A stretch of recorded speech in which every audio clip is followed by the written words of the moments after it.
bisa laporin gua ke polisi penistaan agama nih, gua nih Nabi ke-26 Joseph Paul Zhang yang meluruskan kesesatan ajaran Nabi ke-25 dan kecabulannya yang maha cabulullah. Ini puasa lalim Islam. Ya serius hari ini ya, lu yang puasa gue yang lapar, nggak bener lu. Allahnya lagi di.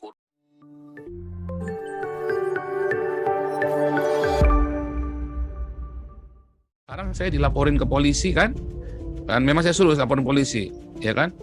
Terus semua bersorak-sorai bilangnya saya menista agama kan. Ini kan sebenarnya kan kalian masuk jebakan Batman. Yang di Jerman jauh-jauh kalian kejar, sampai hebohnya begitu minta ampun. Yang di depan mata kalian, Yahya Walloni sama Abdul Somad, enak-enak aja, ya kan? Mau alasan apapun, ya kan? Itu kan hal-hal yang begini-begini ini. Sebenarnya ini kan suara kenabian. Ini pancingan saya buat kalian. Kalian masuk jebakan Batman, ya kan? Mengapa Yahya Walloni yang sudah begitu nantang, bahkan nantang negara juga kan? Saya nggak nantang Jokowi. Saya memang mengkritik Jokowi, tetapi kita tidak pernah nantang Jokowi.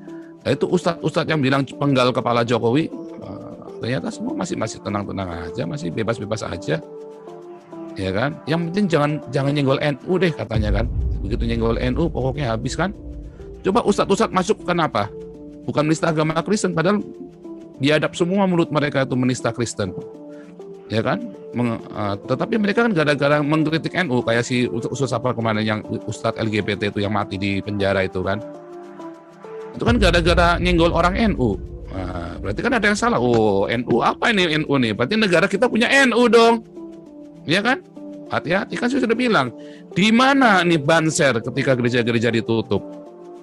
Kan nggak ada kan? Ya kan? Jangan-jangan cuma ganti jubah kan? Cuman ganti jubah. Kemarin pakai jubah FPI, terus sekarang pakai jubah Banser. Nah, mana Banser waktu gereja ditutup? Nah, sekarang inilah yang di Jombang. Jombang itu kan basisnya NU. Banser kemana coba? Ayo. Di Jombang itu. Jadi saya ngomong itu semua fakta semua. Nah, jadi kalau saya menganggap Islam itu begitu jelek, itu adalah akibat dari kalian sendiri. Dan itu hak saya untuk ngomong di sini. Saya punya hak untuk ngomong. Gitu loh. Dan apa yang saya omongkan ini dilindungi oleh undang-undang di negara ini. Dalam ini ya, namanya Freedom to Speech Article. Nah, kalian masuk jebakan Batman. Yang dari Jerman kalian sampai bela-belain pakai Interpol, ya kan? Kalian mau pulangin Habib Rizik aja nggak pulang-pulang kan? Sampai dia akhirnya pulang sendiri kan? Nah, lucu kan? Sama juga dengan kejadiannya si siapa itu?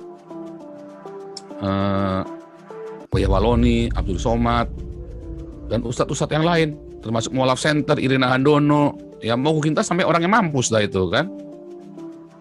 Aman-aman aja. Ani Christian itu malah sudah DPO Cirebon, Mualaf Center. Aman-aman aja. Kenapa? Nah, Anda harus bertanya. Ada yang salah dengan negara Indonesia, ya kan? Dan ketika saya dengan bebasnya menyuarakan di sini, kalian ketakutan semua. Saya nantang polisi. Enggak, saya kan nggak nantang polisi, saya kan nantang sama kalian. Bisa nggak ngelaporin karena ini kejadiannya Amil Al-Qadri 5 tahun yang lalu ngancam saya mau lapor polisi. Haikal Hasan mau ke rumah saya kan, jadi Haikal Hasan ke rumah saya beneran kan, tapi saya udah berangkat kan, udah pergi kan, beneran kan, saya nggak bohong kan, orang Islam nyampe ke rumah saya kan, Haikal Hasan yang bilang kan, udah terbukti kan, saya nggak main-main kan. Rumah saudara Papau disantronin di Salatiga, saya lihat di TV. Ya pokoknya itu kejadian itu, si Haikal Hasan itu, yang dulu ya kan, si Haikal Hasan itu. Ya kan, jadi saya nggak ngebohongan, si Haikal Hasan itu benar-benar kan Haikal Hasan sendiri yang bilang udah nyampe rumah saya kan, itu saya bilang orang Islam sampai saya udah pergi pas orang Islam nyantol di rumah saya. Haikal Hasan kan main di Citu News itu loh, Haikal Hasan itu bilang gua udah pergi ke rumahnya Paulnya udah pergi udah berangkat waktu itu. Dia dan mereka biadab loh Pak Paul. Kalau misalnya Pak Paul nggak dapet, saudara-saudara Pak Paul katanya yang bakal dikerjain. Ini kan biadab kan? Nah, kalau di Eropa itu hukum pengancaman, itu ada terorisme. Apalagi kalau sudah masalah agama terus ada pengancaman, itu jelas masuk ke dalam ranah terorisme. Nah, sayang hukumnya Indonesia dengan Eropa berbeda. Hukumnya Indonesia itu adalah hukum untuk minoritas. Kalau hukumnya Eropa, hukum yang melindungi segenap bangsa Eropa, orang-orang yang tinggal di sana, dan rakyatnya, walaupun dia minoritas. Itu benar-benar dilindungi benar. Nah, hukum di Indonesia tidak melindungi minoritas, tapi melindungi kepentingan mayoritas. Balik lagi, penguasanya siapa? Ya kan? Atau yang mau berkuasa siapa? Nah, masalah ini kan, kenapa saya cuma ngomong hal sepotong begitu, bisa begitu viral. Yang dulu-dulu kenapa nggak diviralin? Kenapa nggak dilaporin polisi yang dulu-dulu? Kenapa baru yang itu tadi dilaporin? Nah, kan nanti ada yang salah kan? Karena apa kepentingannya? Ini mau kampanye, dia mau goyang Jokowi juga, ya kan? Banyak. Kapolrinya Kristen pula. Nah, jadi kompleks sekali. Mungkin gara-gara kompleks sekali. Iya, dari dulu-dulu kenapa nggak digoyang? Karena mereka nggak bisa tangkap saya. Kapolrinya juga bukan Kristen. Ini kan lagi dibenturin sebetulnya semuanya ini. Kepentingan-kepentingan. Nah, balik lagi kita nggak urusan Kapolri Kristen. Ya kan. Nah, bukan tes water, tekanan-tekanan juga. Yang teriak-teriak coba. Sekarang kan pada buka topeng semua, kadrun semua kan. Ternyata mereka adalah orang-orang agama, orang-orang kadrun yang menyusup, menyamar menjadi nasionalis kan. Kebongkar semua kedoknya kan. Nah, jadi kan kelihatan kalau mereka benar-benar nasionalis. Pertanyaannya ya si Husin Alwi, kenapa dia nggak tangkap si Yahya Waloni?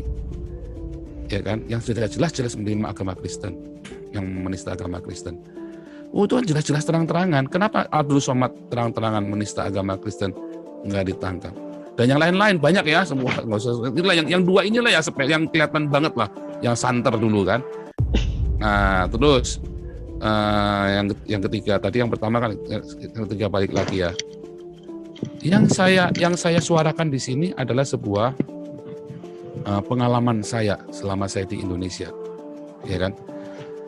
Dan itu kan terjadi, dan banyak orang yang mengalami hal saya, cuman kan nggak berani ngomong, nggak berani teriak, cuman bisik-bisik. Nanti begitu saya mau teriak sama orang tuanya dimarahin. Dulu saya juga begitu, diem. Apakah saya nggak pernah bikin jelek?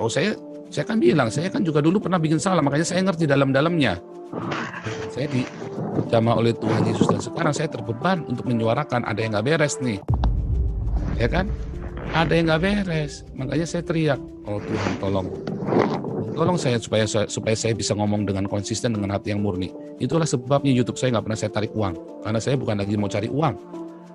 Ya kan? Saya nggak pernah coba YouTube lain, mereka semua cuma cari duit doang. Saya nggak pernah kasih nomor rekening saya di YouTube, ya kan? Karena saya memang bukan mau cari uang. Saya sedang menyuarakan apa yang menjadi tekanan, ya, yang pertanyaan-pertanyaan besar, yang selama ini tabu untuk disuarakan. Dan hari ini ketika saya menyuarakan, kaget semua kan? Wah, ya terserah kalau kalian itu tidak mewakili. Saya memang tidak mewakili siapa-siapa. Saya mewakili diri saya sendiri. Ini suara saya sendiri, gitu ya. Ini sekalian. Teman-teman, cuman kita mau ini ya, mau kita arahkannya kan ke siapakah kita hari ini kan, mau dibawa kemana kita, siapakah kita, ya kan. Nanti Pak Jenderal akan menjelaskan lebih lanjut. Jadi teman-teman semuanya, ayo sadar, jangan kita tertipu dengan semua retorika dan jargon-jargon politik. Ya. Apalagi cuma dibacain ayat Alkitab aja kalian udah seneng-seneng, udah kayak orang orgasme begitu, udah wah menggelinjang begitu, ya kan. Nyatanya kan GKI Yasmin tetap tutup, gereja tetap ditutupi, yang lain-lain ya kan. Tiga lah nih, masih ini kan Jombang, yang di Jombang baru minggu kemarin itu kan, sama GPDI kan sama kan, baru bulan ini semua kan, tetap ditutup. Menteri agamanya katanya moderat, pasukannya banser banyak, mana bansernya waktu gerejanya ditutup? Giliran Natalan doang, jaganya kenceng-kencengan, ya kan? Nah itu kan pertanyaan-pertanyaan yang harusnya dijawab. Malah yang digaris bawahi Nabi ke-26. Makanya kan saya bilang, ya kan, orang Kristennya aja kadang nggak ngerti Nabi ke-26. Ada berapa banyak Nabi di dalam Kristen coba? Nabi ke-25 dalam Kristen itu siapa? Nah, itu pertanyaan yang harus dijawab. Kan masalahnya teolog-teolog pun bilang sekolah teologinya di mana sih itu, si siapa PGI. Sekarang saya sama PGI. Emang Nabi ke-25 itu siapa PGI? Wah, kalau dia bilang nama tertentu, saya yakin itu goblok banget itu, si PGI-nya itu. Orang Kristen kan tidak pernah mengakui Nabi ke-21, 22, 23, 24, 25, nggak pernah, nggak ada. Kalau ada itu entah dari mana teologinya, dia sekolah di mana tuh sih. Atau mungkin dia mungkin sekolah teologi yang bodong, atau dianya sendiri yang bolos, nggak sekolah teologi, ya kan? Nah, itu pertanyaannya. Itu sama ketua PGI atas apa sekjennya PGI siapa itu ya, Tom itu. Saya mau tanya, kamu sudah baptis orang Islam berapa banyak? Kan simbol kan? Atau kamu cuma cari duit aja di PGI? Wah, keras banget ini ya, tapi harusnya kita nggak boleh keras-keras ya. Oke.